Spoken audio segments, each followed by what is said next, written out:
Vampire the Masquerade Bloodhunt is a newer third-person battle royale game that has been in early access for a while. It has had a few open beta tests, so it hasn't been something that's been ready to play continuously, but it's going to be playable on April 27th, so you can try it out for yourself this Wednesday. To prep yourself for what you're getting yourself into, I'll show you what I've been able to play so far in this video. Before I get into the details, I just want to remind you, if you like what you see, hit those like and subscribe buttons, and check out the description for my social media links like my Twitter and Twitch. With that out of the way, let's continue. For the uninitiated, this game takes place in the Vampire the Masquerade world, which started and still is a tabletop RPG and is overall part of the World of Darkness universe. It eventually branched out to other media, including video games, starting with RPG Vampire the Masquerade Redemption, and eventually getting a sequel, Bloodlines, which garnered a cult following. I loved Redemption, and finally recently got around to starting Bloodlines after all these years, and have been having a good time with it so far. So when I heard there was a battle royale being made in the same world, I was pretty stoked. After playing it with the guys, I was pretty glad to see that it was actually a pretty fun game. Let's start off with the gameplay.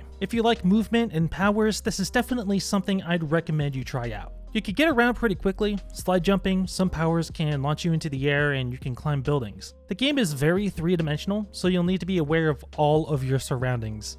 The movement is definitely one of the things that kept me wanting to play more. Usually I'm not a huge movement guy, but for some reason this clicked. You'll be able to play a number of different characters, each belonging to a specific faction in the universe, each clan providing unique skills for you to use and subclasses for each clan to get even more unique skills. If you're a fan of Vampire the Masquerade, you'll recognize these clans, but for those that are not familiar, we'll run through each of them really quick. You'll have the Brujah, which have the ability to launch themselves, which is good for escaping or initiating fights. The two subclasses for the Brujah is the Brute and Vandal. The Brute has a passive skill that heals themselves for half of their health while not in combat, and the Vandal has resistance against close quarters attacks, so it's good to run this one if you like getting in close. Then you have the Nosferatu, who can go invisible for a short duration. The subclasses are the Prowler and Saboteur. The Prowler can throw out bats to reveal enemies in a small area, as well as see red lines that leads to wounded enemies. The Saboteur can go invisible after crouching for a few seconds and uses a poisonous gas mine that does damage over time.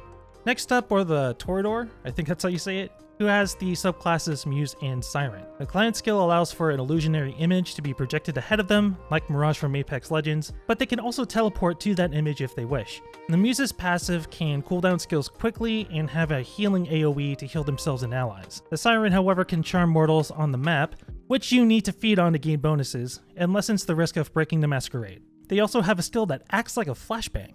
The one I've been playing lately is the Ventru Enforcer. They have a skill that allows you to be invulnerable to damage for a short period of time, either until time runs out or you start attacking again, which is good for reloading in the middle of a tense gunfight. They also have a dash that can silence other players on contact. They're also quite dapper, as the Ventru are typically high in the societal vampire order. There's also a neat mechanic in the game that lines up with the lore of this world. To explain this requires to explain what the Masquerade is. In this world, vampires are pretty incognito and aren't known to mortals. Vampire society likes to keep it that way and establish a set of rules called Masquerade. And to summarize it, it basically forbids any vampire to reveal themselves to mortals under penalty of death. Well, like, dead. How this plays out in Bloodhunt is pretty good. You can't let mortals see you doing anything vampiric, like feeding on another mortal, for example. If they do, you've broken the Masquerade, and you are revealed to other players in the match, so they'll gun for you. This proves to be a bad time, especially near the endgame, so try not to let mortals see you do crazy shit. You can tell I'm pretty into this universe. On top of all this unique stuff, you also have your typical battle royale affair in play here. Weapons have rarities, healing comes in the form of blood packs and syringes. There's an ever-closing circle, and I say circle in quotes because it's not really a circle, to push players closer to each other as the game goes on. Basically everything else is pretty standard here. You can also resurrect your allies if they get killed, so long as one of you is standing, so you're still in the game. No player banners or reboot cards or anything like that is needed. You'll feel right at home if you played other battle royale games before. You'll also have a hub world you'll spend a good amount of time in, as it's pretty much your lobby. You can run around and explore the smaller space you're in, but you'll also have access to your menus, character customization, and queue up for matches here. You could speak to some of the NPCs and get quests from them, at least the dude behind all the books, but at the moment there's not much else going on here. As far as the audio goes, there's nothing really to get excited about. Nothing you hear is going to blow your mind, but it's still important to the game as you can give yourself away if you're too loud. Shooting your weapon will be the most common, but you could also trigger car alarms and alarms in stores you'll be able to loot, so keep that in mind when you're in a match. There's also very little voice acting in this game. The most you'll get is pretty much in the hub where you can interact with those NPCs. And I think there's some NPCs in the match that have some voice lines, like the SWAT dudes you might run into. But outside of that, there's no real battle dialogue or anything. I don't think this is a bad thing that this is absent. I'm just a fan of voice work, so it was a bit of a bummer for me personally. Though I can understand those that would rather not have it, so you'll have that going for you if you're in that camp.